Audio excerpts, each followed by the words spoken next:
Hey everyone, Saksham here back again with another video। और आज इस वीडियो में हम बात करेंगे कि एक फ्रंट एंड डेवलपर को क्या क्या सीखनी चाहिए, एक फुल स्टैक डेवलपर जो कहलाए फ्रंट एंड। बिकॉज वेबसाइट आजकल बहुत ही ज़्यादा कॉम्पिटिटिव वर्ल्ड में चल गया है।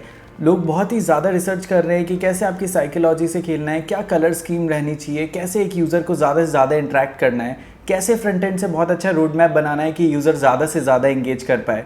जावास्क्रिप्ट की नई नई बहुत अमेजिंग सी लाइब्रेरीज आ रही है, उनको कहाँ तक किस हद तक सीखना चाहिए, एंगुलर, रिएक्ट, इन सारी चीज़ों को कहाँ तक सीखना चाहिए। तो एक फुल फ्लेजेड डेवलपर कहाँ से HTML से स्टार्ट करे और कहाँ से एंड करे, ये सारे बारे में हम बात करेंगे इस वीडियो में। क्योंकि हम सबको पता है कि जैसे ही एक पेंटिंग हम बहुत प्यार से ब्रश करते हैं और उसको बहुत ही सुंदर बनाते हैं, वैसे ही मार्केट हो गया आजकल वेबसाइट का। हमें एक बहुत ही इंटरेक्टिव वेबसाइट बनाना है जो कि आसपास के कॉम्पिटिटर से सबसे बेस्ट दिखे और यूज़र को ज़्यादा से ज़्यादा इंगेज कर सके। वो होता है एक बहुत ही अच्छा front end full stack developer. So बात करेंगे इस वीडियो के अंदर कि क्या रोड मैप होना चाहिए एज अ बिगिनर, हम क्या क्या टेक्नोलॉजी सीखें full stack front end developer बनने के लिए, क्योंकि ये इतना आसान नहीं है जितना लगता है। बट इन सारी चीज़ों से पहले लेट्स रोल द इंट्रो।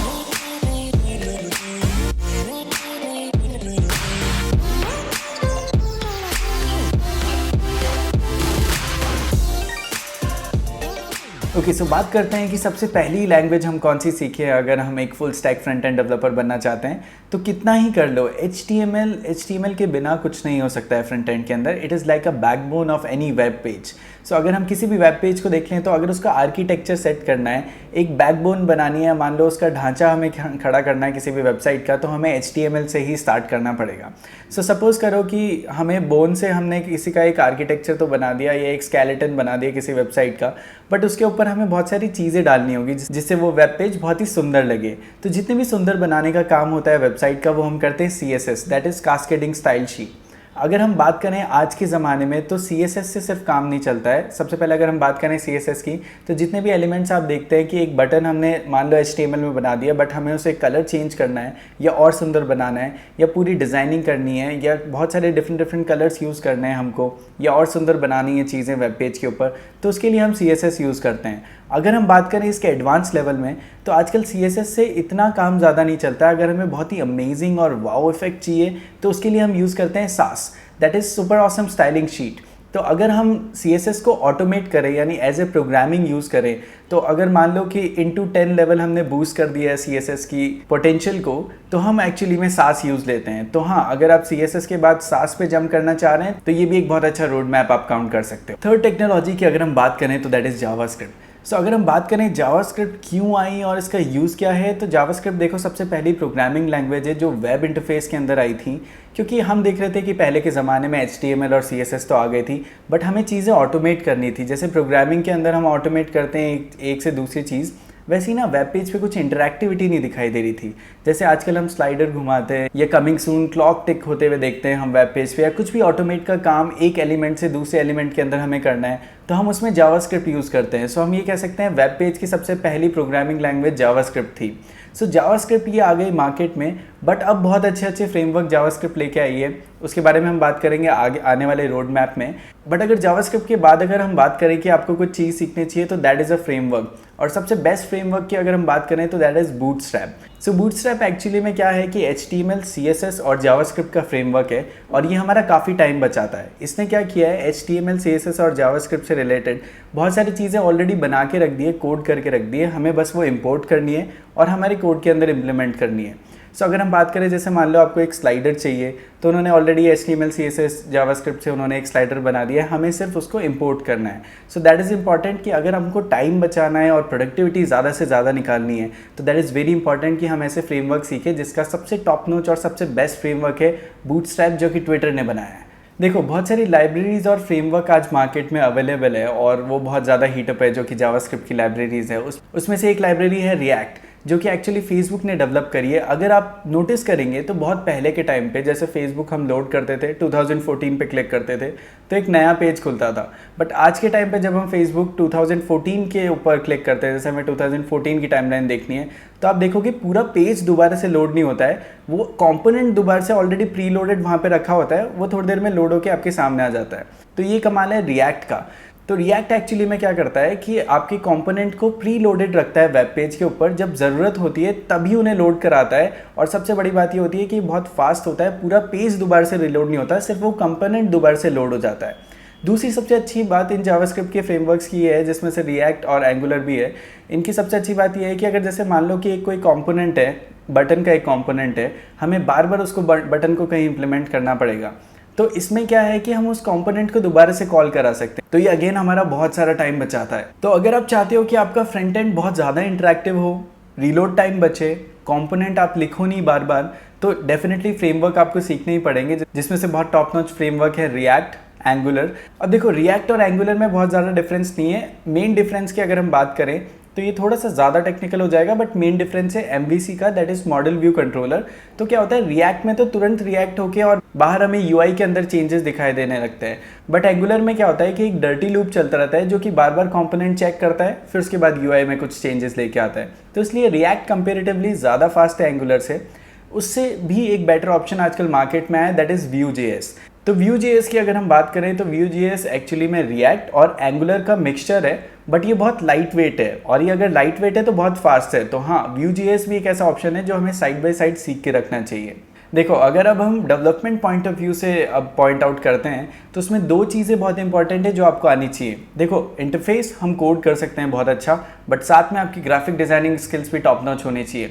तो अगर हम बात करें ग्राफिक डिज़ाइनिंग स्किल्स की, तो फोटोशॉप को तो हम एक स्विस आर्मी नाइफ की तरह मान सकते हैं कि वो तो बेस्ट है ही, बट अगर हम चाहते हैं कि कुछ आइकन्स या फ्लैट आइकन्स आजकल काफ़ी चल रहे हैं, तो फ्लैट आइकन्स हम इंपोर्ट भी करा सकते हैं फॉन्ट ऑसम से।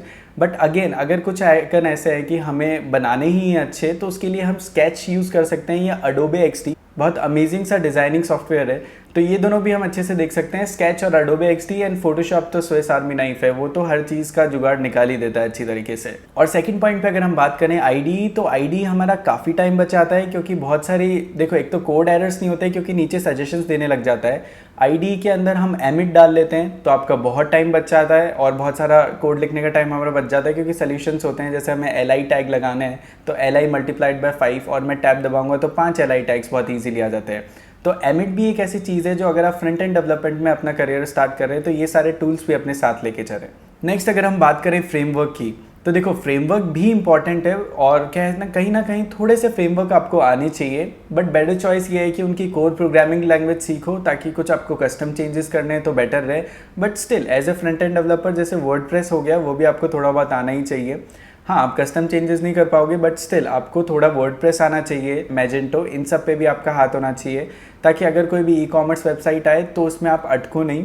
खैर, आपका ये काम नहीं है, बट स्टिल ये कुछ फ्रेमवर्क है जो बहुत इजीली सीखे जा सकते हैं। मैं मानता हूँ कि वर्डप्रेस जैसे फ्रेमवर्क्स 4 से 5 दिन में बहुत इजीली सीखे जा सकते हैं। मैजेंटो भी इजीली फेसबुक की तरह पब्लिश पोस्ट उनका ये सारा सीन है। तो ये कुछ फ्रेमवर्क है, वर्डप्रेस, जूमला, ड्रूपल और मैजेंटो, ये कुछ फ्रेमवर्क ऐसे हैं जो एक बार आपको रिव्यू कर लेने चाहिए अगर आप as a front end developer कहीं अप्लाई कर रहे हो जॉब के लिए, क्योंकि मोस्टली इंटरव्यू में ये सारी चीज़ें भी पूछ ली जाती है कई बार। एक चीज़ है जो यूजुअली हम इंडिया में तो डेफिनेटली मिस कर ही देते हैं as a developer, that is testing. तो अगर हम बात करें टेस्टिंग की, तो जो हम यूजुअली में बोलते हैं कि हमारा कोड फट गया कुछ टाइम बाद, या एरर आने लग गए, या कोई कंपोनेंट काम नहीं कर रहा, तो उसके लिए सबसे बेस्ट तरीका है कि हम एक बार पूरे अपने कोड की टेस्टिंग कर लें। तो अगर हम टेस्टिंग टूल्स की बात करें तो फेसबुक ने एक बहुत अमेजिंग सा टेस्टिंग टूल निकाल रखा है जिसका नाम उसने रखा है जेस्ट। तो ये रहा लिंक जहाँ पे आप चेक कर सकते हो इस टूल के बारे में और अपना कोड एक बार रिव्यू कर सकते हो। मौका भी काफ़ी अच्छा टेस्टिंग टूल है, तो उस एनवायरनमेंट में भी आप जा सकते हो, MOCHA।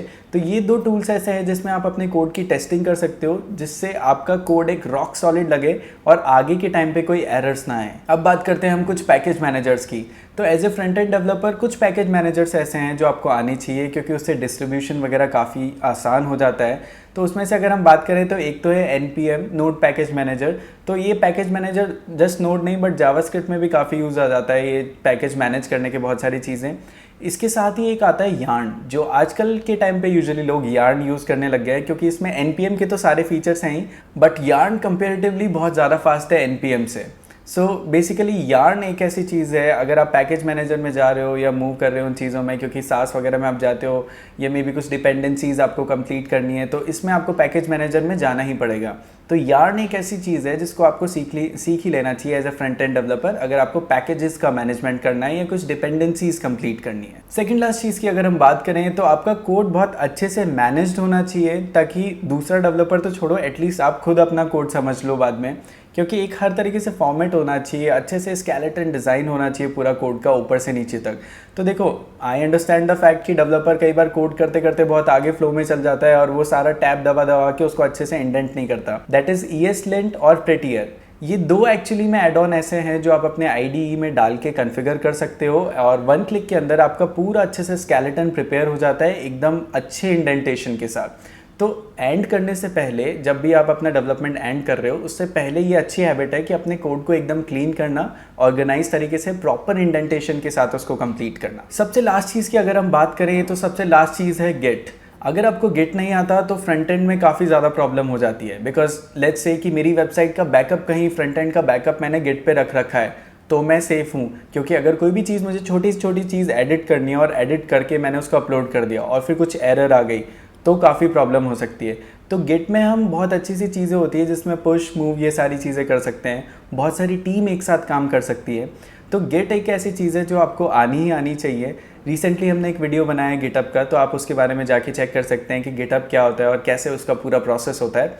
But in the end आपको गिट आना चाहिए so that you can work in any corporate company and you can work as a team, which is very important.